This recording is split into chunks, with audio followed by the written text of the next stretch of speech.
Hi, my name is Miriam Bernabei, and I'm a volunteer for the town of Greenburgh. And we're here today on location at the Gerald Byrne Community Center at Anthony Veteran Park in Ardsley. And we're here for a very special reason, because the fabulous Sarah Bracey White has installed yet another beautiful art exhibit. And this one is with the lovely artist, Miss Lisa Moore. Welcome, Lisa. Thank you. Thank you for having me. Of course. And I know we've interviewed you before, yes, and I know what you do, but I'd like you to explain to the few viewers who didn't see that previous interview what your art form is and how you got involved in it. Okay. Well, I am a fabric artist, quilter, and I enjoy working with fabric and creating wonderful pieces of work out of fabric. So most of my work are wall hangings, and I just find an image that I like, something that has to do with nature, or this particular series is a flora, fauna series, so plants and animals. And I just put them together with the help of my wonderful husband, Jeffrey. We work together and we create beautiful works of art. That's beautiful. And you started, how long have you been doing this? About 12 years I've been a quilter. I was a garment sewer for many years, back in the home economic days, and but quilting about 12 years ago. Uh-huh. And the process that you use, you were telling me a little bit about? Yes, so basically I find an image that I like. Most of my work is what's called raw edge applique, or it's a collage art. And so I find an image that I like. If I want to do a bird, say, I find a picture of a bird, and then we print it on paper, and then I take fabric and place the fabric in the different positions to make the bird come alive. Yeah, and they do. They are gorgeous. So let's talk about some of the art in this collection. Okay. Now, the first one that really caught my eye, and I love the fact that your husband was involved very closely with this, was a landscape that you told me he painted. Yes. And now it's in quilt form. Yes. Wow. Yes. All right. Yeah. How does that happen? Well, there's an acrylic painting that he did many years ago, and we have it actually, the acrylic painting on our wall in our living room. And I took a landscape art class, and the woman was able to convert the picture, the JPEG picture, into a line art through a program, an Adobe program, I believe. So it was converted into a line art, and from there we just put fabric where the paint to replicate the painting. So just cut up pieces of fabric and place them strategically so that the painting, the quilted wall hanging would look like the painting, and it does. It certainly does. Now, do you know what the background is for that he painted? Was it someplace that you visited, or no, someplace out of his heart and mind. It it reminded him of a place in California that he had visited, and when he came back to New York, he painted it. Beautiful. So, thank you. Okay, the next one that really caught my eye, where it was a mother and daughter.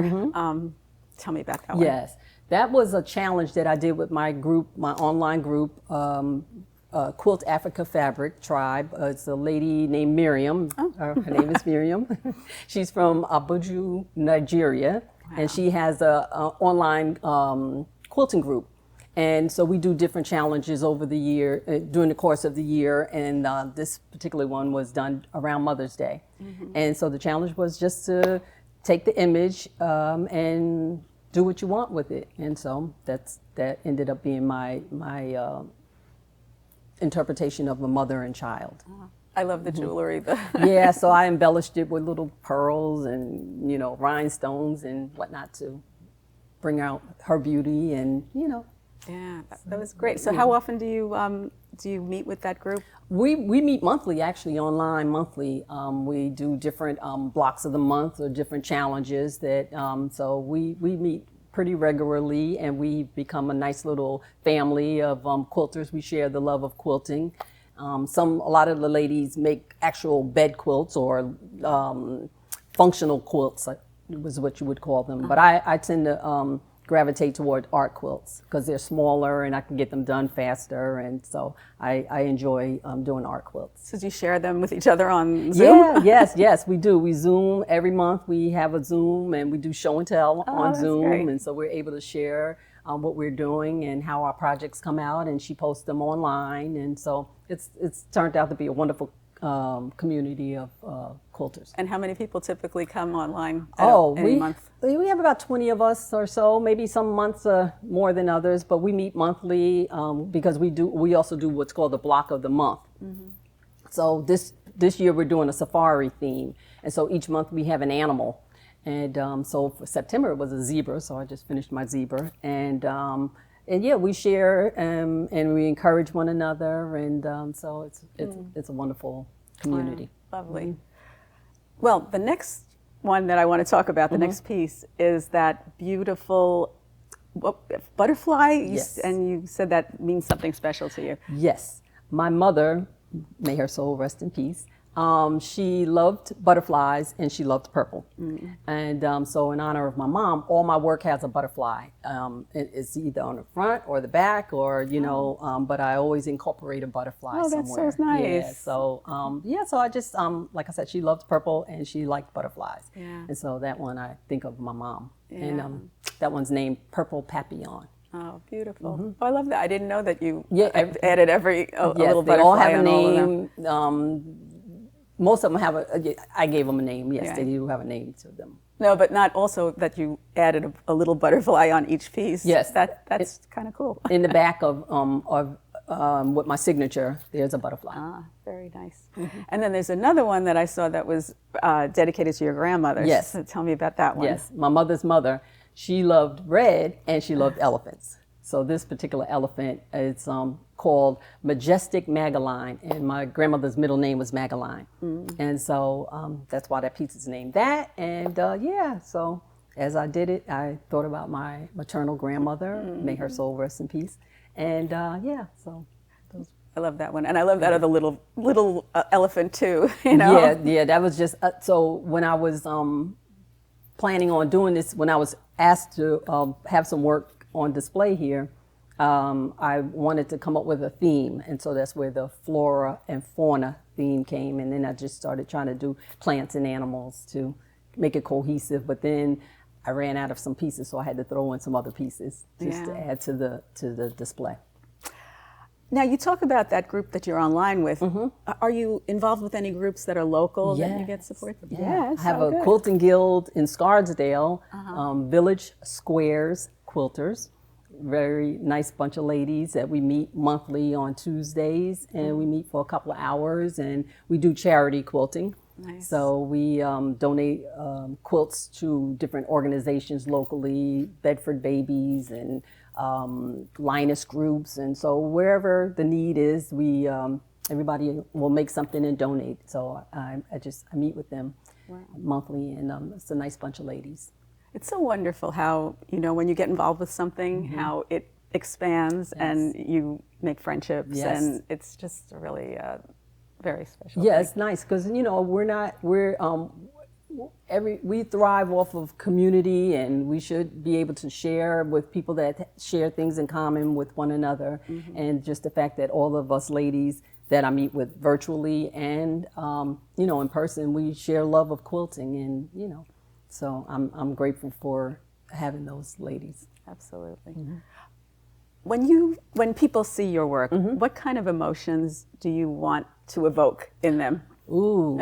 It's kind of now we're getting philosophical. Well, joy. I think I find it to be joy in my journey. I enjoy quilting. I enjoy the gift of being able to share my art.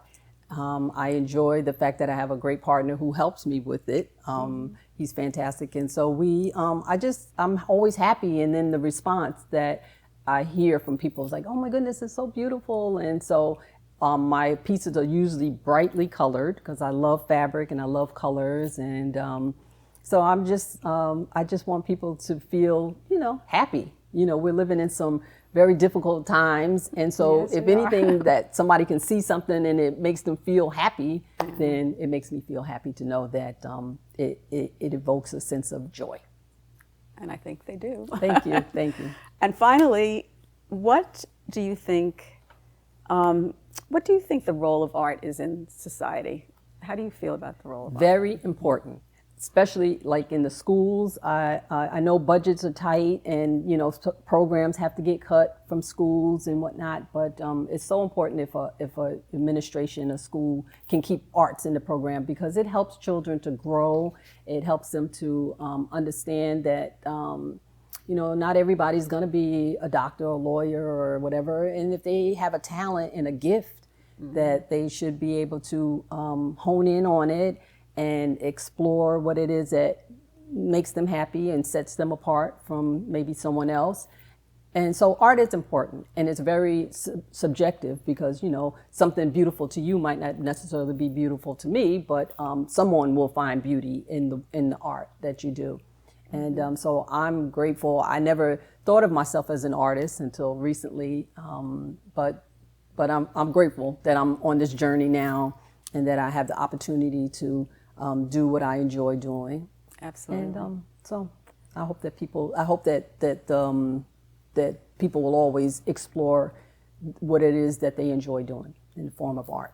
Because we all have a gift and we all have a talent. We just have to figure it out. I totally agree. Mm-hmm. And I noticed in the art exhibit that you have a price list for some things that are for sale. Yes. So can you tell the audience how they can get in touch with you if they want to purchase something? Or do you also take like commissions if you know? I do.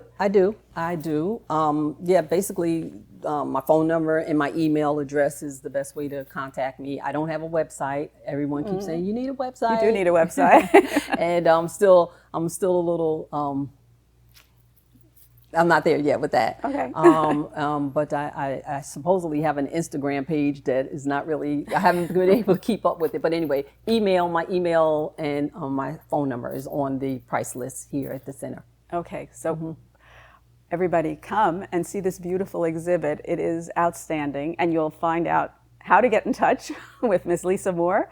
And I want to thank all the wonderful people who helped make these interviews possible. Of course, Lisa and her wonderful husband who helps with the art, Jeff Moore, and Paul Feiner, and Sarah Bracey-White, and Janelle Wallace from the video department, and Terrence Brosnan, our videographer. Yes. It's a wonderful group. Thank you. And I believe this is up until November 1st? November 1st, October 31st, November 1st. Okay, so you have another month and a half to come and see this beautiful work. Come, don't forget. Thank you.